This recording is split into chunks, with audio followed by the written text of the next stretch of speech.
ناظرین السلام علیکم ورحمۃ اللہ وبرکاتہ۔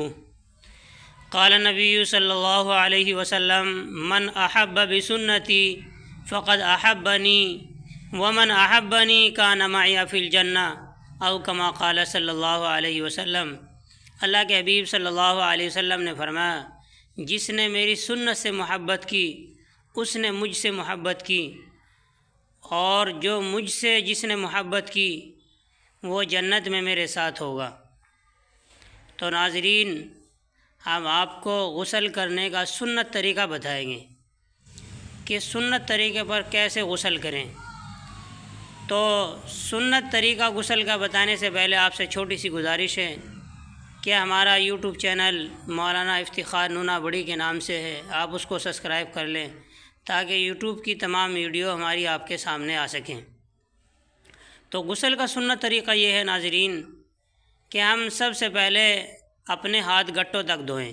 جب غسل کرنا شروع کریں تو پہلے دونوں ہاتھ گٹوں تک دھوئیں، پھر اس کے بعد استنجے کی جگہ دھوئیں۔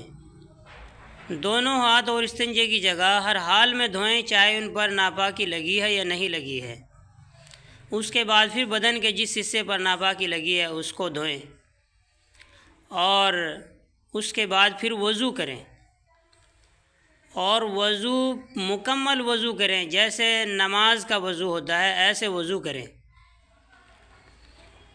اس کے بعد پھر ہم سر پر 3 بار پانی ڈالیں، پھر اس کے بعد 3 بار دائیں کندھے پر پانی ڈالیں، پھر اس کے بعد 3 بار بائیں کندھے پر پانی ڈالیں، پھر پورے بدن پر پانی ڈالیں کہ بدن کا کوئی حصہ خشک نہ رہ جائے، اور بدن پر پہلے تھوڑا پانی ڈال کر پورے بدن پر ہاتھ ملیں تاکہ بدن کے تمام حصوں میں پانی پہنچنا آسان ہو جائے۔